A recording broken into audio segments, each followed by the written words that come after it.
Hello everyone, magandang morning sa inyo. Good morning. Ang aga dito is 5 in the morning pa lang. Pero ito ako ay naghihimay na ng laing na aming panggulay mamayang tanghali.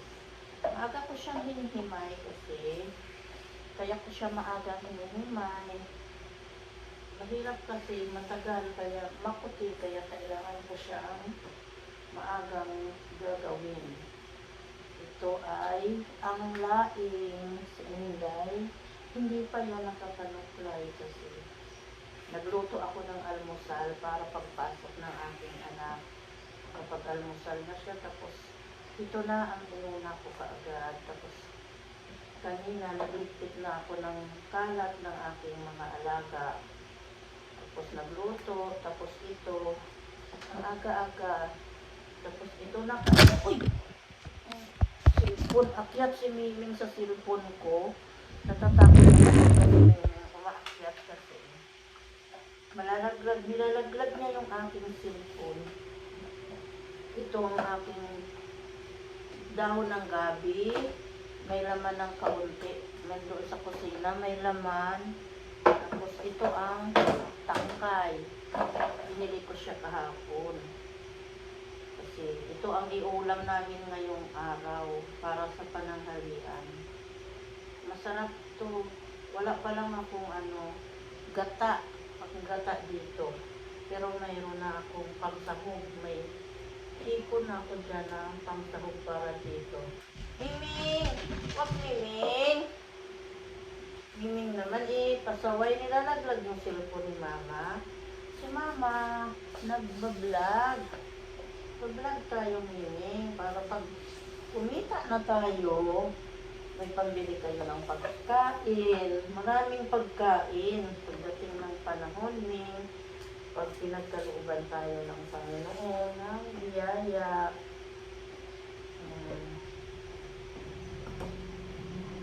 Mayroon mahirap kaya kailangan gamitan ko ng kutsilyo. Yan. Ang gulay ng mahirap. Kayo, kumakain ba kayo nito? Kami, gusto ko to, gusto rin to ng anak kong panganay. Tapos, may gulay pa ako dyan sa rep para bukas naman.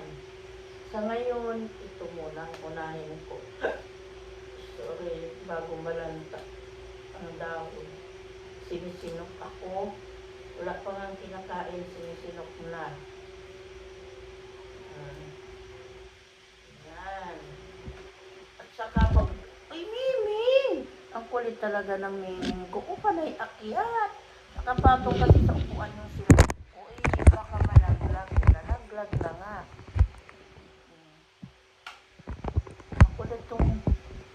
Makulit tong alaga ko. Yung bunso sa lahat. Sila si bunso. Ay, hirap. Kunti lang ito pag naluto ito. Kakapiraso na lang. Pabili na lang ako ng gata sa kapitbahay ko mamaya pagpunta ng palengke. May sahog na ako dyan. Makati rin to sa kamay. Saka ayan madagta. Pulang-pula na yung kamay ko. Ay, Miming naman! Mga pasaway talaga. Ay, naku. Wala na ang vlog ni Mama na yung mga pasaway. Sobrang mga pasaway. Naakyat talaga nila yung cellphone ko. Habang nagbablog ako, kasi pag may hawak akong cellphone, ayan pa, uy!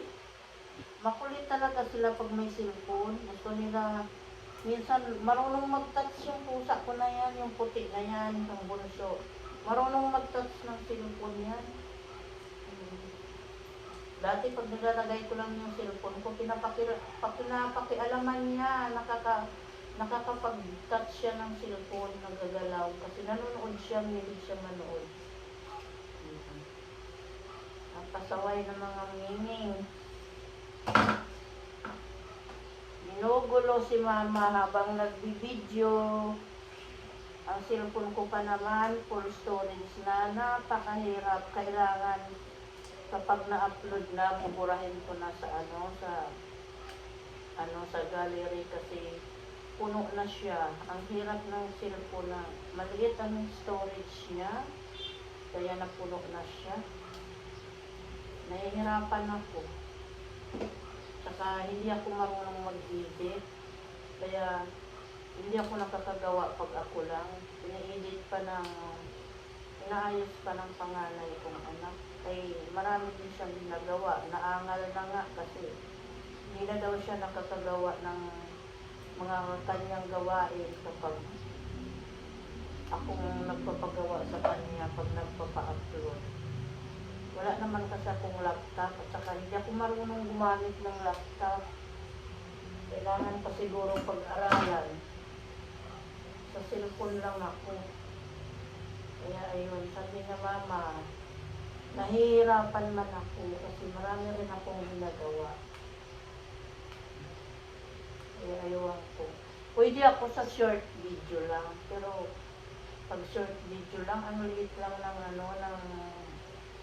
ang liit ng pinaka-screen, kaya mahirap. Hindi kagaya ng long video. Mimi! Taba naman, Ming. Pasaway talaga kayo sa mama niyo eh. Ang hirap kaya Ming magbalat ng ng gabi.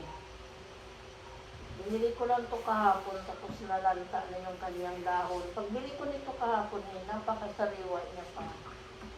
Tapos, binitin ko lang siya. Inano ko sinabit. Kaya yun. Nalanta yung dahon. Yan.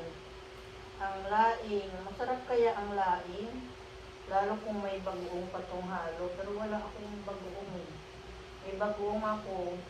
Pumangit siya na overdue siya sa bago ko iluto. Kasi nung nagkasakit ako noon kaya, ay nakagat ako ng aso noon. May turok ako. Eh bawal kong lutuin kasi bawal ko siyang tikman. Bawal ang malangsa. Kaya na-overdue kaya parang pangit niyang gamitin. Pero nandyan sa ref, hindi ko pa na itatapon. Nakakalimutan ko lagi tapon pag dumadaan yung ang truck ng basura. Yan, ganito. Sa mga hindi marunong kung paano ito gulayin, ganito lang. Babalatan mo isa-isa. Babalatan siya isa-isa. Yan, pangkay. Maliliit lang siya. Yan, kanyang kalat. Ako bata pa ako sa probinsya noon. Lagi na ako nagugulay dito kahit bata pa ako. Paborito rin namin itong gulayin sa probinsya kahit bagoong lang yung sahog kasi alam na ang hirap ng buhay.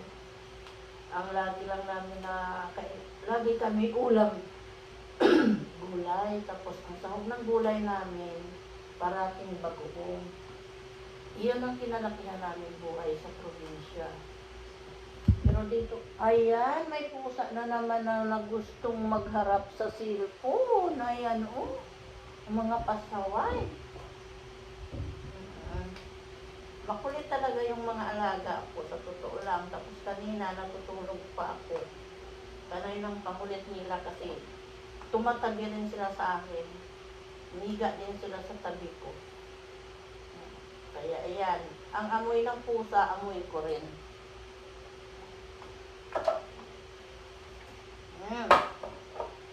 Gusto ko kasi nito maghimay ng maaga pa.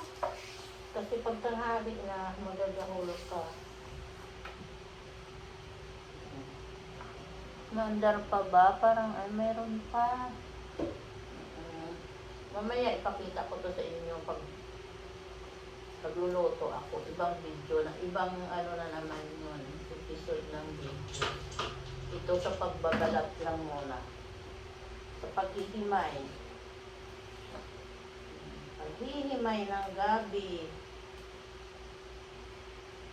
Naglalaro yung mga alaga ko pero makukulit pa rin sila. Ang aga nung magising, pag magising na ako, gising na rin sila. Bagay, tulog pa nga ako kanina, ginugulo na nila ako na nakahiga.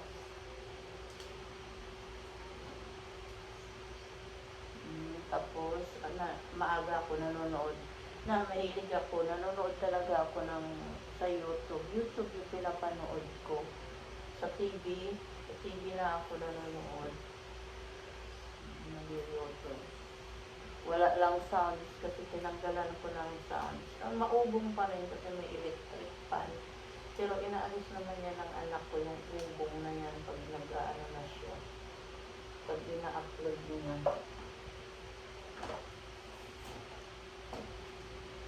Uy, dalawa. Ay, nako. Gulay-gulay. Sabi ng anak ko, hindi ko daw siya lutuan ng manok. Kasi manok lagi yung pagkain niya. Manok, itlog na nilaga, at saka pipino kamatis. Wala siyang kanin. Ngayon, sabi niya, wag mo ako lutuan ng manok, mama. Laing. Ito laing. Gabi yung gusto kong ulam. Ay, tamang-tama. Talagang kahit hindi niya sinabi na gusto niya tong ulam, ito talagang iluluto ko ngayong araw. Para tanghalian namin. Ayan na. Medyo makati yung kamay ko. May gabi talaga na pag-inulay. Minsan ang kati. Pero, hindi naman gaanong makati pag ayusin lang yung pagluto. Makati talaga ang gabi.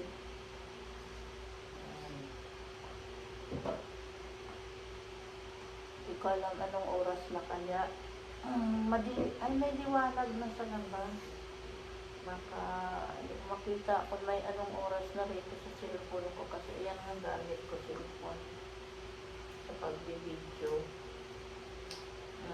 Hi sa inyong sa mga viewers. Sana magkapag-subscribe din kayo sa aking video kahit ano lang para makatulong kayo.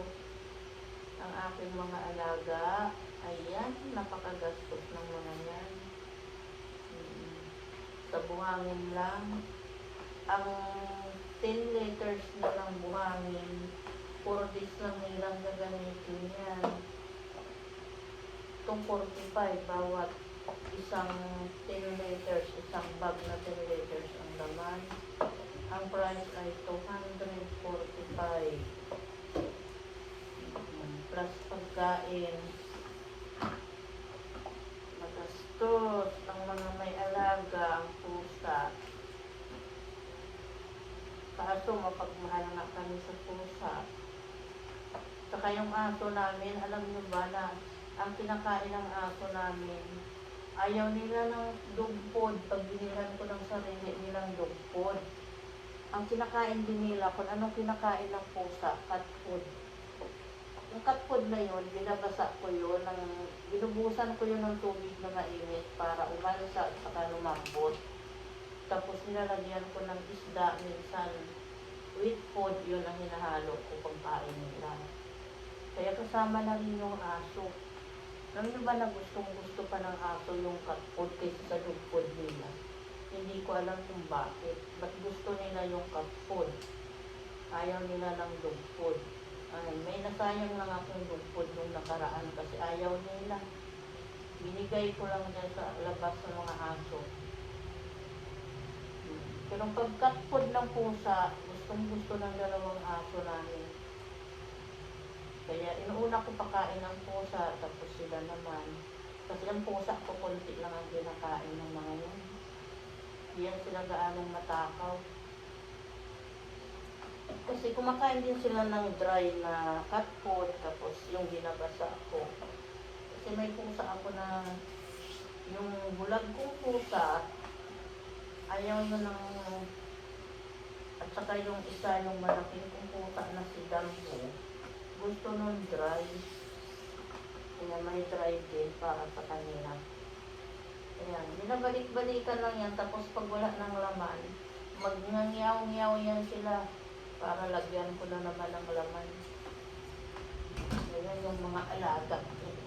ang alaga ni Mama Din. Mama Din. Ay, ay, ay, ay, ay, ay. Baba, bunso. Baba, baby. Ming, Ming. Huwag ka dyan sa tapat ng cellphone ni Mama. Baba, ikaw. Baba, baba lang hindi ko. Kulit-kulit. Si Mama may ginagawa. Pasaway.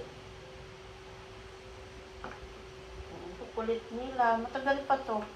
Mga ilang dati kami pa kunti lang tayo. Kunti lang to. Pag naluto to, baka tamang-tama lang to sa 3 tao talaga. Kakaunti. Eh may ang anak kong isa malakas kumain yun ng mga ganito ulam. Malakas siya. Ako kunti lang ako kumain ang ulam. Pero kanin ko medyo malakas din. Yan. Lapit na ang gulay ng Mama Din.